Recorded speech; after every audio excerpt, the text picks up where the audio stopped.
आगे जो पावन चरित्र आया है भगवान के 12 ज्योतिर्लिंग का आया, जिसमें प्रथम सोमनाथ जी का वर्णन किया गया।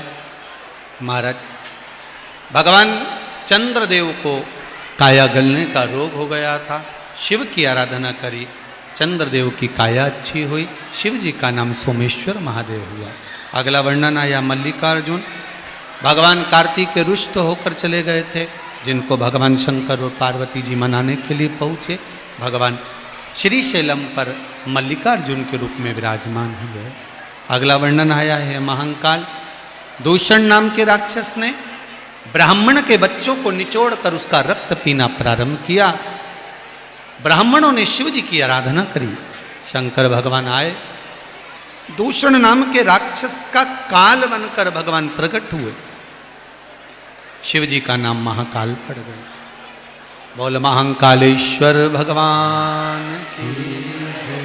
अगला वर्णन आया है ओमकारेश्वर, विंध्य नामक पर्वत ने ओम का नाद कर कर भगवान शंकर की आराधना करी, प्रार्थना करी शिव जी को, और नर्मदा मैया यहीं पर ओम के रूप में विराजमान हुई, तो शिव जी का नाम ओमकारेश्वर हुआ। फिर अगला वर्णन सुंदर केदारनाथ जी का आया, नर नारायण दोनों ने भगवान शिव का तप करा, भगवान केदारेश्वर के रूप में विराजमान हुए। अगला वर्णन भीमाशंकर का आया, कुंभकर्ण की धर्मपत्नी करकटी, करकटी का पुत्र था भीम, जिसको मालूम पड़ा कि देवताओं ने हमारे ताऊ और पिताजी को मारा है, तो देवताओं से द्वेष करने के लिए जितने मंदिर देवालय थे सब तुड़वा दिए, जहाँ यज्ञ अनुष्ठान होता था वो बंद करवा दिए। शंकर भगवान ने आकर भीम का संहार करा, शिव जी का नाम भीमाशंकर पड़ा। अगला वर्णन आया है काशी विश्वनाथ, मनु और शत्रुपा ने भगवान शंकर की आराधना कर कर काशी में शिव जी को विराजमान करा। स्वयं शनि महाराज ने शिवलिंग का निर्माण कर कर विराजमान किया। ऐसे भगवान काशी विश्वनाथ में विराजमान हुए। अगला वर्णन आया है महाराज त्र्यंबकेश्वर का, गौतम बाबा पर गौ हत्या का दोष लगा, ब्रह्मा विष्णु और महेश तीनों ने आकर अंगुष्ठ के रूप में दर्शन दिया, तीनों आकर विराजमान हुए और एक कुंड के रूप में जल को प्रकट कर कर गौतम बाबा को स्नान कराया, जिससे गौ हत्या के दोष से मुक्त हुए। अगला वर्णन है महाराज वैद्यनाथ जी का, रावण भगवान शिव को लेकर जा रहे थे, लघु शंका लगने पर शिव जी को पृथ्वी पर रखा, शिवलिंग उठा नहीं, भगवान वैद्यनाथ जी के रूप में विराजमान हो गए। फिर अगला जो वर्णन है वो नागेश्वर का है, दारुक नाम के राक्षस ने देवताओं को और मनुष्यों को परेशान करना प्रारंभ करा, शंकर भगवान आकर दारुक नाम के राक्षस का संहार करे, शिव जी का नाम नागेश्वर पड़ गया। फिर एक सुंदर भाव कहा है रामेश्वर का, भगवान राम जब लंका पर चढ़ाई करने जा रहे हैं तब बालू का शिवलिंग बनाकर उसका पूजन कर रहे हैं। भगवान ने राम ने जिसकी आराधना करी वही रामेश्वर।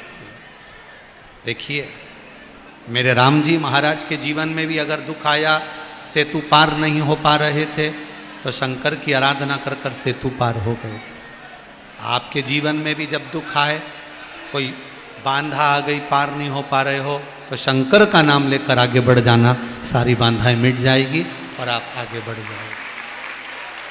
भगवान शिव की कथा करें। रामेश्वरम के बाद में वर्णन आया है कृष्णेश्वर का, सुधर्म नाम के ब्राह्मण की 2 धर्म पत्नियां थी, सुदेहा और घुष्मा। घुष्मा के संतान हुई तो सुधर्म ने कहा, घुष्मा इस बालक को तुम सुदेहा को दे दो, क्योंकि तुम्हारे गर्भ से अगर संतान हुई है तो और संतान हो जाएगी, तुम इसको सुदेहा को दो। सुदेहा को संतान दी, पाल पोस कर बड़ा करा सुदेहा ने, और पाल पोस कर बड़ा करने के बाद में सुदेहा उसका विवाह कर दी। विवाह होने के बाद वो बहू जब घर में आ गई और बहू को मालूम पड़ा कि मेरी असली सास तो घुष्मा है, तो उसने सुदेहा को पूछना बंद कर दिया। जब सुदेहा को पूछना बंद करा तब सुदेहा को क्रोध आ गया, बेटा सो रहा था, तलवार से उठाकर उसने बेटे के टुकड़े टुकड़े कर दिए, उसको कपड़े में बांधकर तालाब में फेंक दिया। घोषमा का नियम था, प्रत्येक सोमवार को शिव जी की आराधना करके पार्थिव शिवलिंग का निर्माण कर कर पूजन कर कर विसर्जन करने जाती थी। आज जब विसर्जन करने के लिए गई, मन में आया मेरे बेटे का दर्शन नहीं किया, भगवान मेरे बेटे का दर्शन कराओ। मरा हुआ 1 हफ्ता पुराना जिसको टुकड़े कर कर फेंक दिए थे, वही बालक तैरता हुआ बाहर आया। घोषमा के बेटे को भगवान ने जीवित करा, इसलिए शिव जी का नाम कृष्णेश्वर महादेव पड़ गया। बोल कृष्णेश्वर महादेव की जय। श्री तुमरुका जी चंचुला देवी को जो कथा सुना रहे थे, चंचुला देवी का पति प्रेत योनि से मुक्त होता है।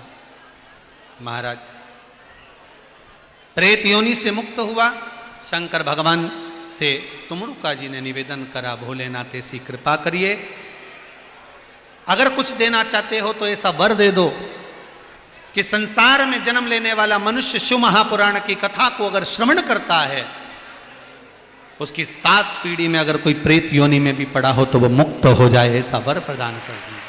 शिव जी ने वर दिया। शंकर भगवान ने अपने मस्तक की बेलपत्र को उतार कर शिव पोथी पर समर्पित करा। शिव जी ने कहा, सुनो तुमरुका जी, 7वें दिवस में, 9 दिवस में, 11 दिवस में ये शिव महापुराण की कथा पूर्ण होगी।